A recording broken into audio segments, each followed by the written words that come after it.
بوريقي يا سيدتي، وحنا دائما مع السيدات من خلال فقرة شيوات لالا ضمن برنامجكم الصباحي فضاء الأسرة، ومعنا السيدة بوتينة من باريس. السلام عليكم. وعليكم السلام حبيبه. لاباس عليك؟ بخير؟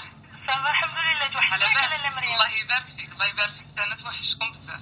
بارك الله فيك. تحيه كبيره للاخت دنيا ولكل المستمعات. بارك الله فيك بوتينة. اذا شنو موجده لنا بوتينة اليوم؟ ان شاء الله حبيبي عندي واحد طابطوليت اكسبريس بلاطيات. واخا مزيانه هاد الطابطولات اكسبريس. غادي نحتاجو في العجين 200 غرام ديال البسكوي يكون جاهز. 200 غرام ديال الزيت. بسكوي يكون جاهز. 50 غرام ديال زبده بومات جاهز.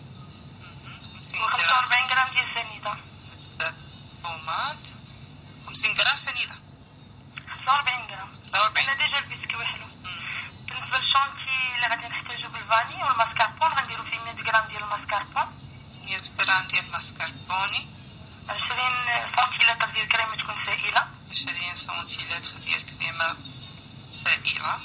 50 غرام ديال السكر كلاصي وعويد ديال الفاني. 50 غرام سكر كلاصي وعويد ديال الفاني. بالنسبه للزين السيده ولا حريه الاختيار. انا كندير حبيبات ديال الفرامبواز، اللي بغات دير كيوي ولا فخيط ولا ليميرتي على حسب الرغبه. بالنسبه لخليط العجين غادي نطحنو كامل هذاك البسكويت الميكسور ونزيدو ليه الزبده وهذيك 45 غرام ديال السنيده حتى يولي بودره. نغلفو مول الطابطوليت بشي فيلم الومونتير، نشكلو ديك العجينه على المولات في بعضنا حتى تاخد الشكل ديال الطابطوليت. ندخلوها للثلاجه شي ساعه، غير الثلاجه ماشي مجمد.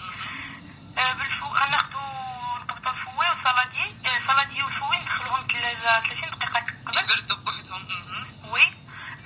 والكريمه والماسكاربون غادي نطربوهم في هذاك البول مزيان مع الفاني حتى يثبت راسو. نعمرو به ديك لي طابطولات ونزينو بحبوبات الفرامبواز ونعاودو نردوهم للثلاجه. ملي نبغيو نقدمو نسبودريو لهم شويه بسكر كلاصي. الله يعطيك الصحه.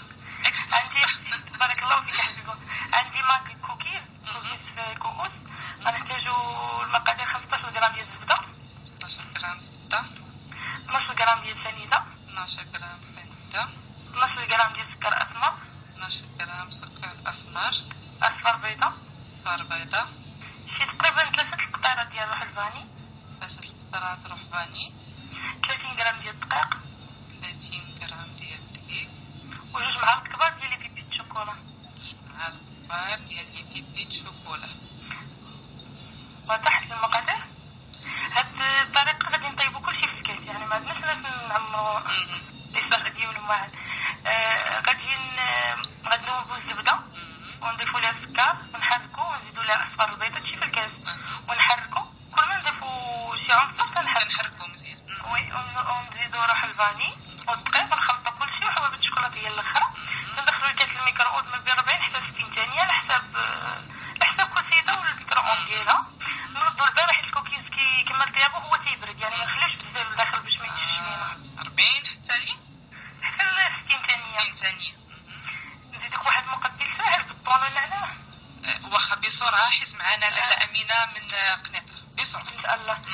ساهلو بالزربه. عندنا واحد المقبل بالطون والنعناع ماشي يابس. غادي نحتاجو فيه والنعناع ماشي يابس.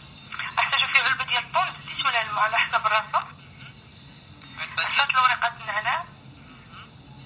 6 المشماشات يكونوا جافات. 6 المشماشات. وجوج معالق كبار كريمه ومليحه وبزيره. جوج معالق كبار كريمه وملح وبصل. بالنسبه للطريقه غادي نقبطو داك الطون ونفتوه بالفرشاة، نصفيه قبل ونفتوه بالفرشاة ونزيدو له النعناع ونقطع قطع صغيره والمشماش يابس حتى هو نقطعو قطع صغيره.